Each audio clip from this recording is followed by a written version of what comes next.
So in short, the opening presentation will be recorded, but our private discussion is our own, right? Right. And Holly, that brings you up.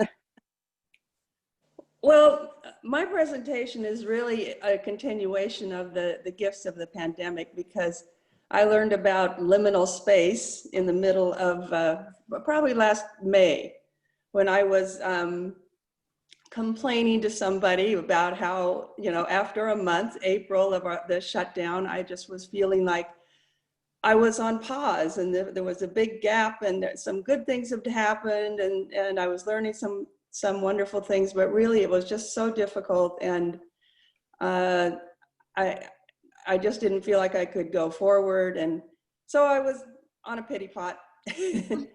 and and my friend, one friend I was talking to said, "Oh, you're describing liminal space. Go back to Richard Rohr's the April 25th daily meditation and read about it." And that's the meditation that I sent to Kathy, and I think she sent out to everybody. And I read it and I thought, oh, this is it. This is it. This describes this feeling so well. And there was a little bit of hope in it too, because of them talking about it having some spiritual value. So that was in May, and Jan's listening, isn't she? Jan Yes. presented one of her shows.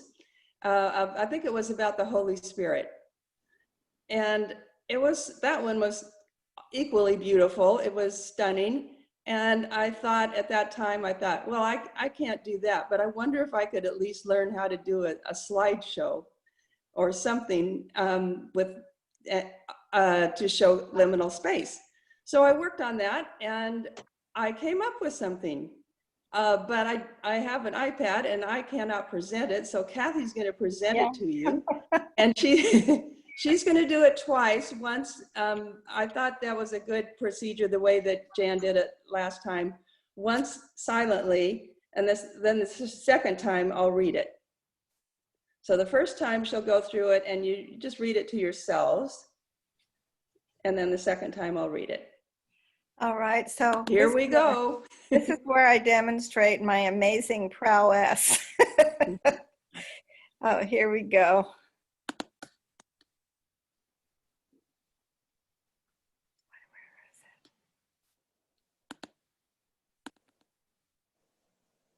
Just a minute.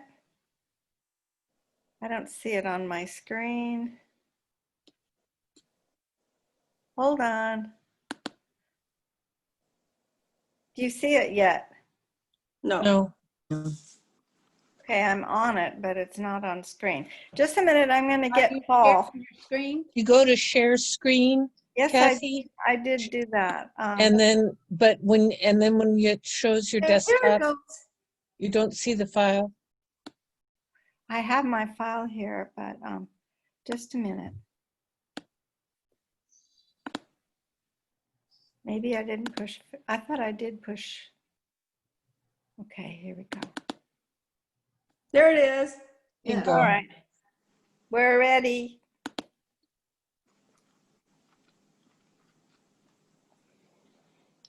You have it? Yeah. Yes. Okay. So you can go forward.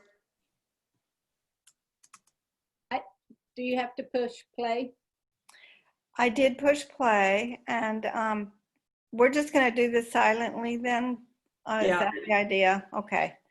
And I'll try to leave enough space here so that you can read it and also look at the pictures.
All right. Okay, back to the beginning. I am going to.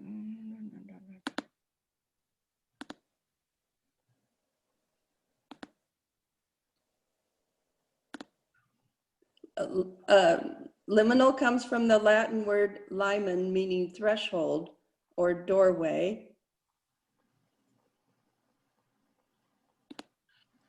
Our former way of being has been challenged or changed in some dramatic way. It's not where we were, but not where we will be.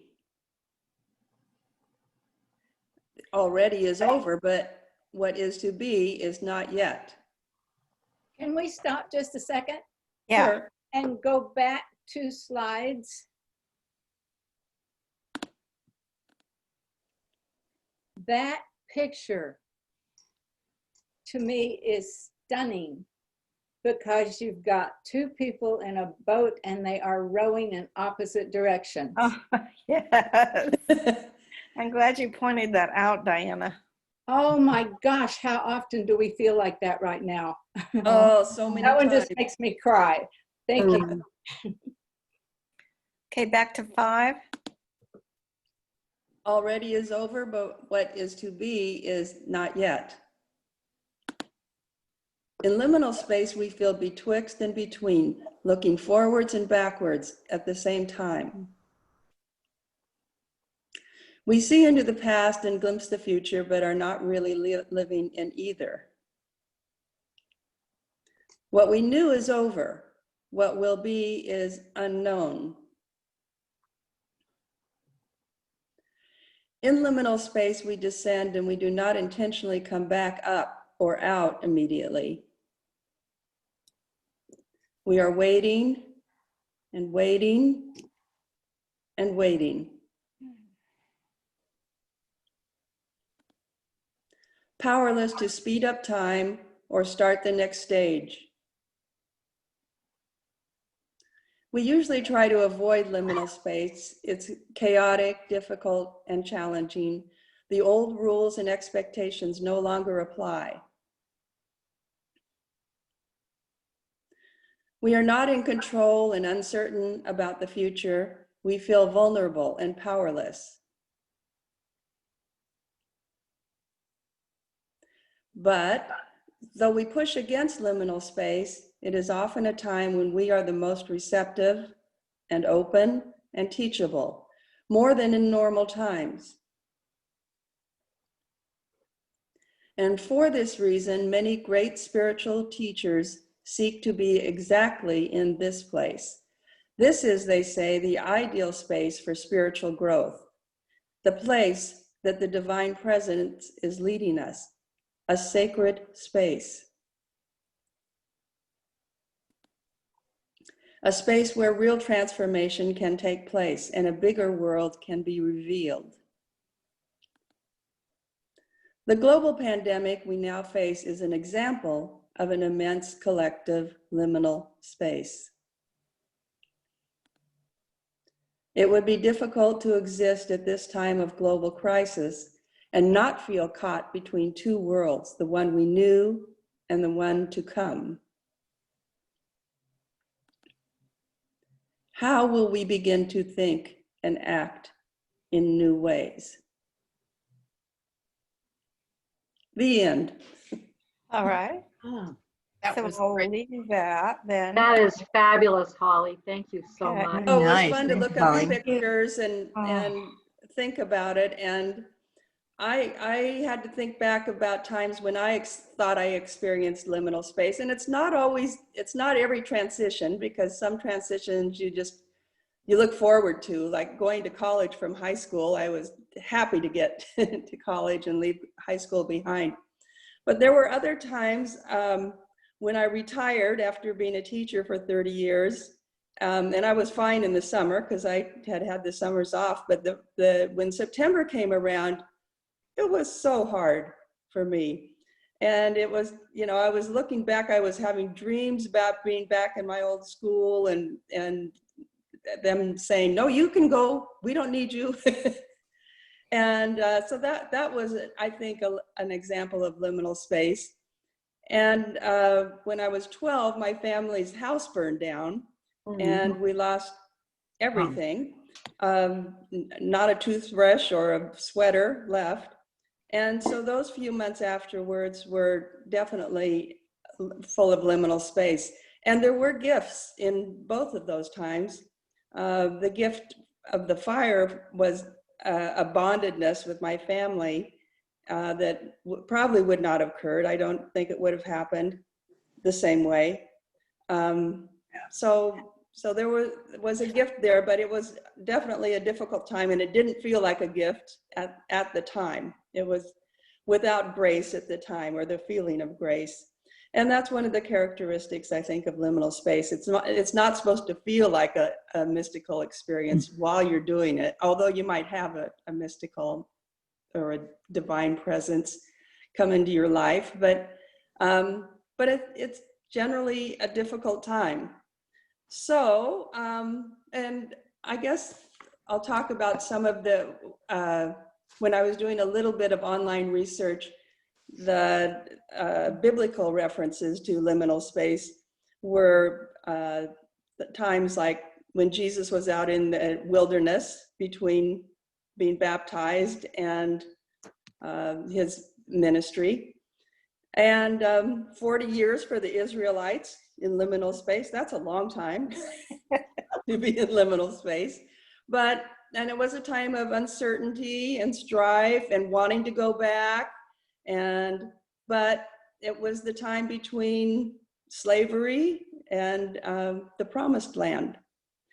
And there was also an interesting, I don't know how many of you know Rob Bell. He's a popular writer.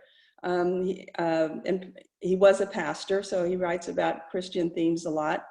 And he had a podcast in 2015, I think, where he was talking about seasons of life. And then he got into this concept of liminal space and how one of the characteristics of liminal space is wanting to hold on to the past. And he was talking about Mary after the resurrection, Mary in the garden with Jesus, and Jesus saying, "Don't hold on to me." And, basically what Rob Bell was talking about was you have to give up the past to start something new and plant seeds for the future. So at this time, I think it would be a good time to see if anybody else has an experience of liminal space that they could share. And now we turn the recording off. Thank you.